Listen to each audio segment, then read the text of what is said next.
continent of Africa, the great country of Nigeria, the beautiful city of Asaba, comes Victory Live Telecast with your host, Apostle Moses N. Grandeur, God's Mobile Blazing Fire, the Archbishop of Vifa Worldwide Incorporated. In the next few minutes, ugly situations are about to be converted. Stories are going to be converted to glory. If you hear me now, stand up and shout yes! In this message, you will find hope to keep living. You will also find faith to conquer the world. You will have victory on every side. As I speak to you this moment, God will make a way in your business.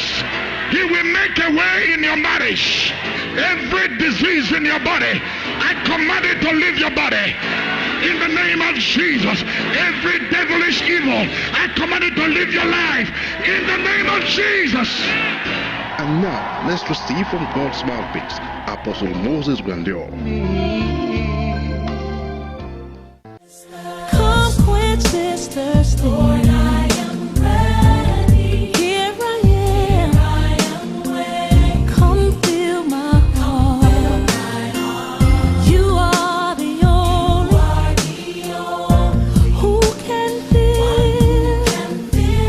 me. Here I am waiting. Here I am.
The devil cannot make you think what you don't want to think about.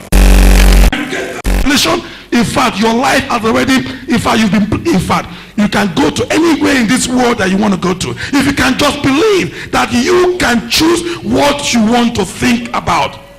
Just believe that. If you know that, you don't win finish. If you just know that you can choose to think what you want to think. If you can just know that, that's it. So when any thought comes in, say, I'm not going there. I will not think that thought. If a thought of failure comes, you know what? I won't even go there. I refuse. Everyone say I refuse. I refuse to think that. I mean, these are basic things, but it takes you to the journey of success. Any successful man have a self-control on their mind. Thoughts. That's what the Bible says. Jesus Christ says, take no thought. That means you can take a thought. Take no thought about what you would eat, what you would drink, or what you would wear. That tells me I can take it or not take it. And the Bible says in Philippians, it says, think about these things. That means you can think about certain things and not think about certain things. Everyone says it's a choice. But once you know you have the power, I'm sure Papa must have taught you that also. You are God. You are a creator. You are a creator. You create things, but you must know that you are a creator. You can create your word. You can create your own word. You can create the kind of life you want to live. You can create it. You can change your mind too. Oh, that reminds me of a story in the Bible.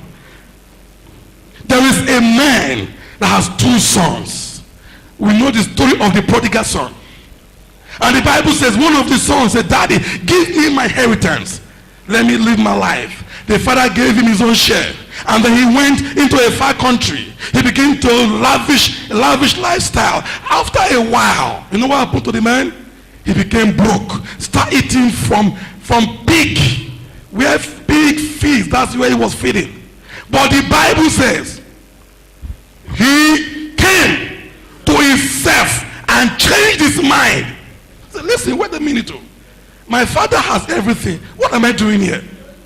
Remember, nobody prayed for him. No deliverance service. No online prayer. He just changed his mind. Say, I must not remain this place again. It's very important that we know these things. Because the truth that you know is what will set you free. The minute I change my mind, I'm not going to suffer anymore. I'm going to go back home, and no matter what, home is better for me than the life I'm living here. Change your mind. Tell somebody, tell them, change your mind. Change your mind that you will not remain where you are. Change your mind, you're not going to remain broke. Change your mind, you will not remain sick. Change your mind. Change your mind. But you must believe that you have the power to do that. When I was a young man, very young, we got to serve God. You know, this journey did not begin overnight. Young man, 10 years old, 11 years old, 12 years old, have privileges to speak in conventions and in conferences as a young man. Thank God for men of God that believed in young people, that give you chance to even stand, even as a 13-year-old boy, to speak the word of God. But then, certain things we did not know, we tell ourselves, I don't want to commit sin today. I will lock myself in a room. You know, but in that room, your mind is running back and forth. Your mind is going, even though you are not outside. But inside where you are, your thoughts are just evil. And because I do not know then, I can decide to change what I think. Oh God, please, God, help me, Lord. Help me, God, to think right. You choose. Everyone say you choose. You choose. You say, I will not think like this, and I will think like this. Because within you, you have the creative ability. You have the power within you to do the things that God has empowered you to do. God cannot comb your hair for you. He cannot brush your teeth for you. He cannot put your clothes on for you. He can't even mold the block for you. If this house shows up overnight, you should be afraid to get in. Because somebody did it. Some man built it.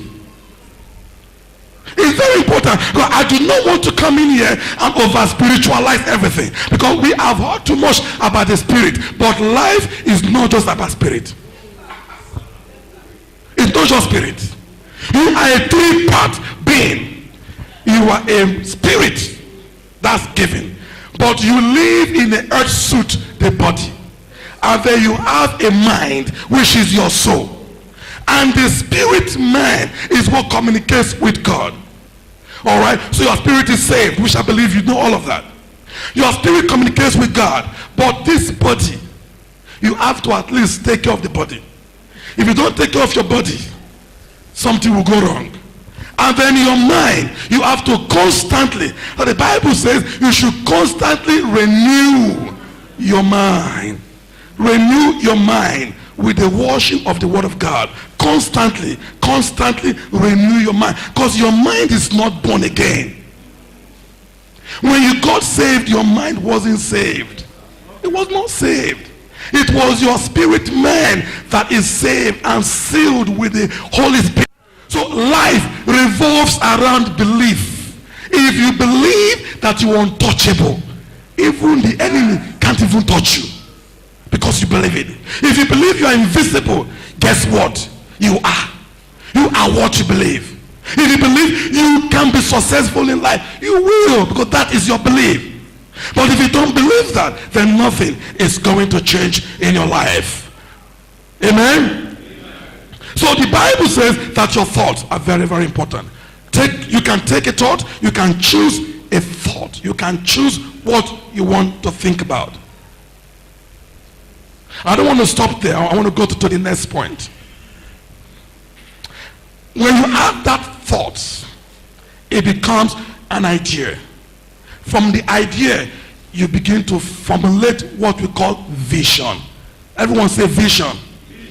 The Bible says, if you have no vision, let's turn to the book of Proverbs 29 verse 18. Proverbs 29:18.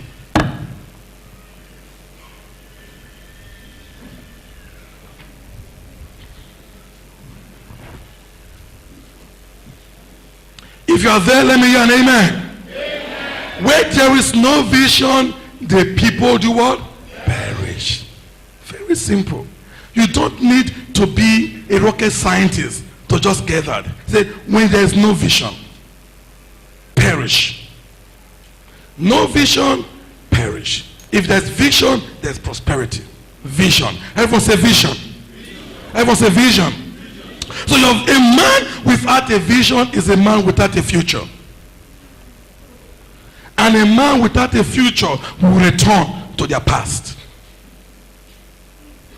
And if you don't know where you're going, anybody will take you anywhere. If you have no vision of your life will have no meaning. There must be somewhere that you have determined within you that is the purpose of you being on earth. So there must be a vision. And that vision is a bridge between your present and your future. But like I said, it all begins with your thoughts life. And the Bible says in Habakkuk chapter 2 that you should write it what? Down. Write down your vision. Write down the vision. Write down the vision. You must write it down. And the vision will tally with your purpose. Once you know your purpose on earth and you line up your vision with your purpose on earth, in fact, the rest will be history. You must understand that the vision is very, very critical if you must move to the next phase in your life. You must have a vision. We cannot allow the people of the world to be taking over everything. And Christians are just sitting down and you are sitting here praying and say, God, change the world. Why can't you go and change the world? Why can't you change it? Why are you praying for God to come from heaven and change somebody's mind? You have a vision to be the one to change the world. What's wrong with it? Is there something wrong for you to become the next governor of this state? Ma'am, nothing's wrong with that.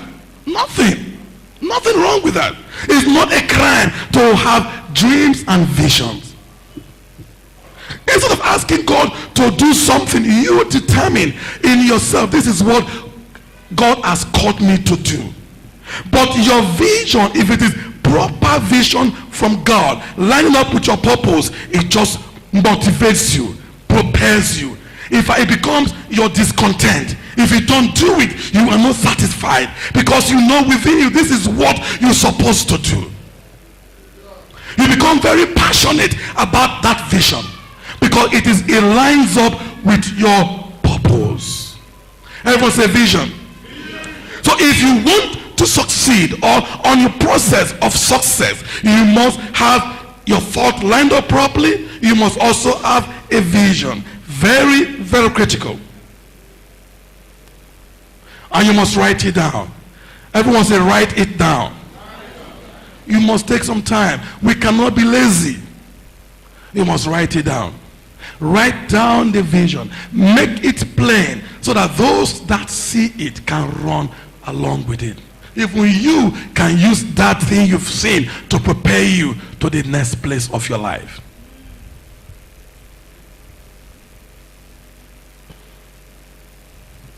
You must have a vision. After you've written your vision, you must have a plan. It's very important because we want God's people to take over. If I let God bless him, so run over that will take over. You cannot allow the things of the world to be going the way they are and we just sit in the church. Why do you think God put you here? In the midst of darkness. So you can shine. But you cannot shine if you just remain where you are. You have to move. When I mean move, the first thing you have to move is changing your mindset. Change the way you think about yourself, about your environment, about God. Change the way you think about God. For me, let me tell you what I think about God. I tell Papa often this so many times. I just think that God loves me so much. That's me. He loves me so much. I even tell Papa, I say, God, Papa, is this right? I say, God is partial towards me, or you always do things for me. I tell him that something. God is just partial. But God is not partial. But that is in human eyes. You may look at God always make a way. Somehow, things just fall in line. Boss, he called supervisor. He said, his line is not going through. I said, that is not the issue. I must enter this plane. As we were talking, they closed the aircraft. I said, excuse me, sir. This plane must not leave without me. I just told him that. He looked at me, I'm serious. This plane must not leave without me. Whatever you have to do, I must be in this flight to Asaba. So he looked at me, and he looked at me, and I looked at him. I took my eyes off him. I was just relaxed. I was just as calm. I said, I must enter this flight. So after a while, the plane was already trying to take off. He had to wave at the pilot. Stop, stop, stop, stop, stop. Stop. The pilot stopped. They opened the aircraft again. I went up. They said, go to the back. I said, no problem. Whether back or front, I'm in the aircraft. I'm in the aircraft. But all is as a result of my thinking process. I just believe, and I believe that because I want to be in out of Abuja, that no matter what, it will happen. It will happen. But it's a level that you get to of believing. I'll give you another example. I know time is running so fast. I came 2 years ago with my son. I'm wanting to experience first class flight. I said, let me teach you about favor. Because I was having a series on favor for like 6 weeks at my church. So let me teach you on favor, how this thing work. I said, listen, I bought economic ticket, but you will enter first class because you have favor. Say, yes, believe me, let's see, I'll show you how it works. We went to the counter. And I said, excuse me, I would like my son to experience first class. The man said, but you have to pay $4,000. I said, listen, I don't have $4,000 for that, but he wants to experience first class. He said, but excuse me, sir, you have to pay the $4,000. I said, I understand, but I want you to experience first class without paying $4,000. Just telling you, that's what I did. So my son said, but daddy, I said, just relax, just listen and see how this thing work. I said, you are favored. That is favored, you are favored. You will enter first class today. If it's just you alone, that's fine, but you must experience it. So as we keep on talking back and forth with the guy in the counter, I said, but sir, it's okay, you know what, give us 2,000. You know what? I cannot give you 2,000. All I have with me left, I've spent all my money in Nigeria, so I don't have anything left with me. I have less than 5,000 naira. So, but I can give that to you to pay for first class. I said, but that is nothing. I said, I know it's nothing, but my son must fly first class. Because there is seat in first class. After a while of talking, he said, sir, please, okay, this is the ticket. This is the boarding pass first class. Please, just go. I will give you the boarding pass when you, I said, that's problem. We went, guess who? Not only my son, but my son and I sat in first class. Because what? I believe deep down in me that it will work. And because, okay, let me tell you another secret. And because I learned my thinking, so you have to